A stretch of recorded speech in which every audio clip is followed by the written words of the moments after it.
I believe you've worked hard for it, this retirement, and you deserve to enjoy it. However, if you have not properly planned for this transition, this first year in retirement may be a shock to you.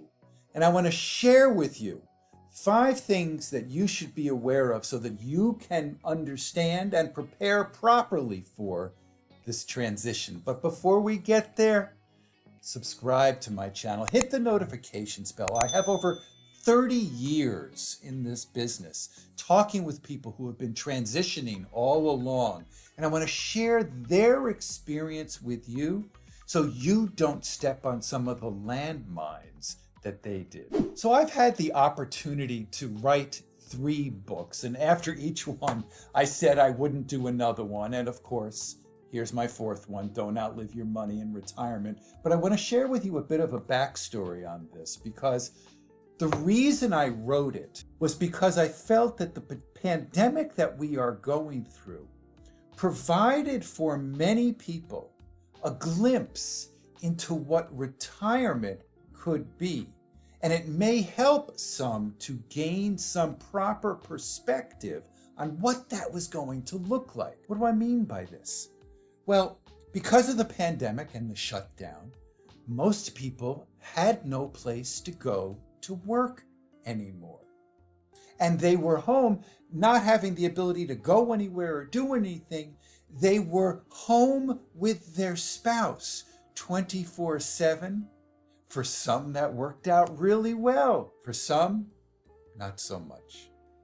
But if you really opened your eyes and you took a look at what's been happening over this time frame, there may have been a silver lining for you, because you could have gained some insight, some knowledge, some perspective on what this next chapter of life was going to look like for you and how you were going to approach it. And this is where I want to share the 5 things you absolutely, positively must be aware of as you transition into retirement.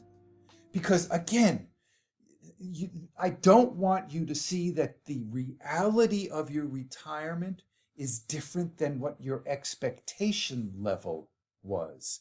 I want you to truly enjoy the journey. So the first is what I call, if you will, anxious moments. What could that possibly have to do with I retired Friday and I now, starting Monday, I'm home free? Isn't it wonderful? I go from having to do stuff because they tell me I have to I'm going to do what I want to do. And it's interesting because I said I have over 30 years talking with people about this. For some, it may take them some time to make this transition. For some, it may just take days. For some, they'll enjoy that first 2, 3, 6, maybe even 9 months of retirement. But then you start to think about, well, shouldn't I be doing something? Shouldn't I be going somewhere? There's only so many rounds of golf I can play. There's only so many episodes of Scandal or Schitt's Creek that I can watch.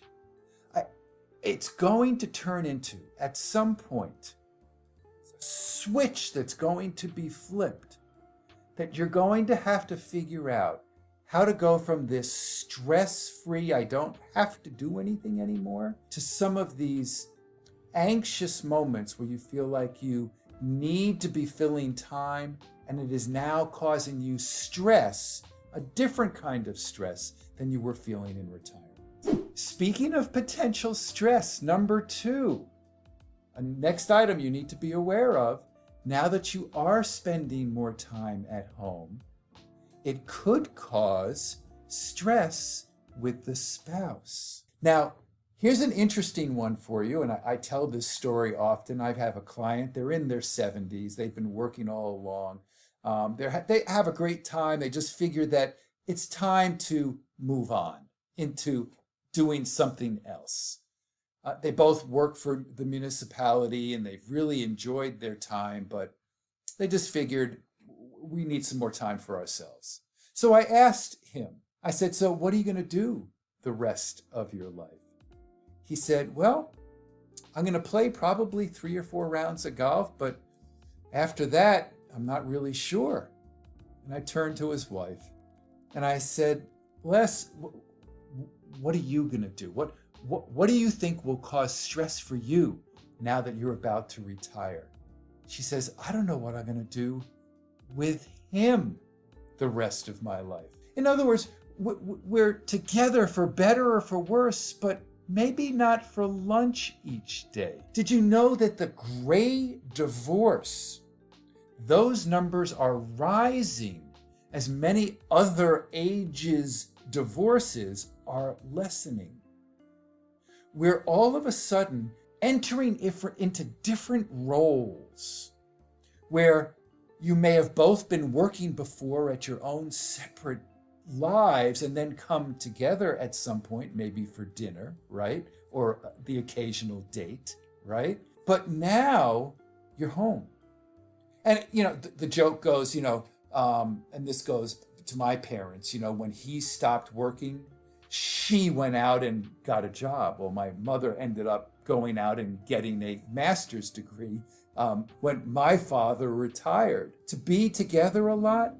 So what you really need to do in order to overcome this and anticipate it is to have this conversation on numbers of occasions, not on the Friday before Monday, but a year or 2 years out, and truly defining what your roles will be. It's okay that you now lead separate lives. At some point, you're going to come together. But if all of a sudden you're together and, maybe one of you was in charge of lots of people before and you were demanding things from these people, you can't do that at home with your spouse. It isn't going to work more often than not. So you need to understand what these new roles are, what the boundaries are, what's okay, what will work for the two of you, and just talk it out. And as I mentioned, I did have a new book, and if you go to the banner, there's a quiz. Invest 2 minutes. That's all it is. As soon as you answer the questions, I will tell you how prepared you are for retirement financially and emotionally. Which of the 3 stages of retirement are you in terms of your preparedness? And I'll also get for you a free chapter of the book and a couple of worksheets to help you better understand some of the conversations you need to have so you have a little more clarity on how you can make sure that that first year in retirement is more in alignment with what your expectations have been. So let me share with you a story. It was actually the foreword of my first book. It was about a client of mine. And she came into me because she had reached the age where she had maximized her pension. And that was sort of one of her goals. And she wanted to understand whether or not it was okay for her to retire financially. Had she reached her number? Could she go out, let's call it Monday, and put her in her papers and retire?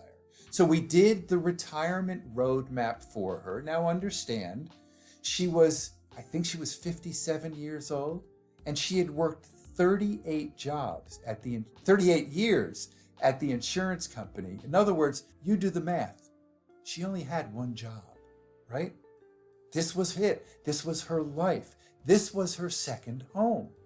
So we went through the plan and found out, sure enough, she could retire. Congratulations. You can go out and now venture down the road into retirement. So we set up the appointment for a month out after she was going to talk to HR, and she comes in, and I couldn't believe it. She came in, and the first thing she did was sit down and started to cry. And I said, what's going on? And what she did was she defined in her own way the fact that she was about to lose the business culture. We talked about it in the book. And it's very difficult to replace the business culture. What is the business culture? So we know each morning there's a time we get up, we go to breakfast, we get dressed, We go to a place where there are colleagues and we talk to these people, not just as business associates, but as friends. And we talk around the water bubbler about what happened last night in the sports world or the business world. And we're all together trying to steer the ship, the business, in one direction. And you are a trusted and respected member of this larger community where you're contributing to the growth and success of it. And that is what defines you. When you go to talk to people and they ask, what do you do?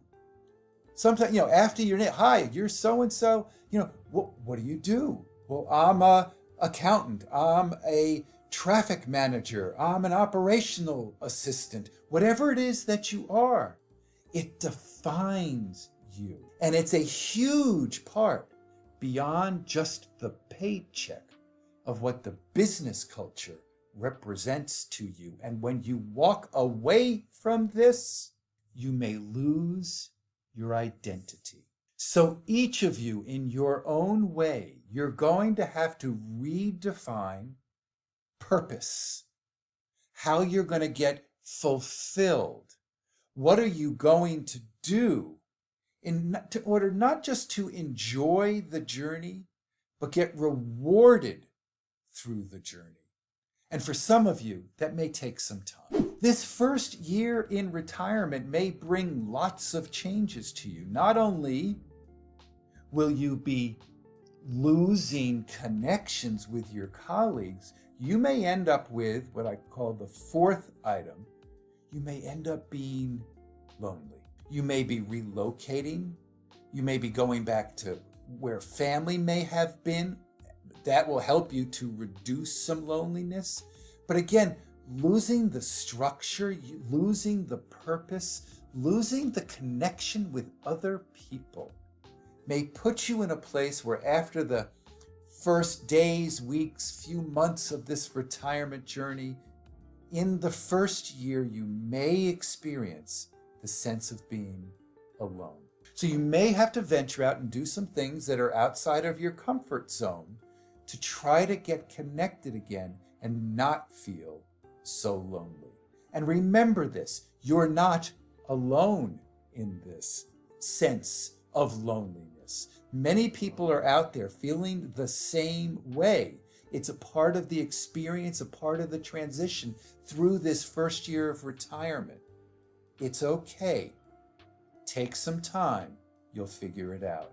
This last one is really important because during your working years, you've been looking towards this date, accumulating money, planning for this date.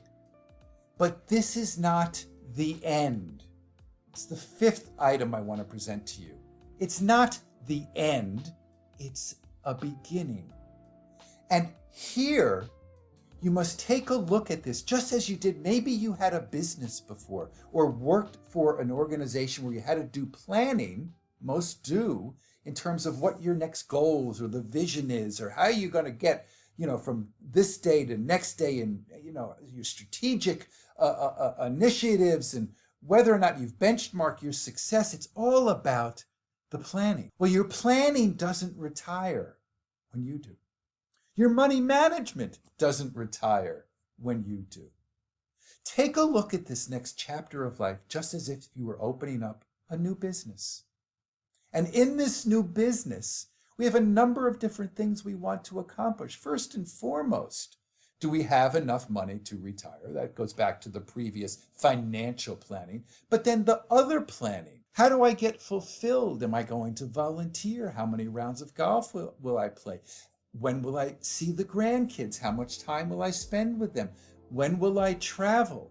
Again, getting back to the business culture, you had structure. Now you don't. What you really want to do, and I find it over 30 years of doing this, the best definition of retirement I've heard is, well, I just don't know how I had time before to go to work. And if you can find yourself in that place, that's a wonderful place to be in, but it doesn't just happen. Nobody does it for you. You need to really think about and structure this next chapter of life. And in this first year, in this transition, make this bridge to this next stage of life as successful and enjoyable as you can by doing some planning.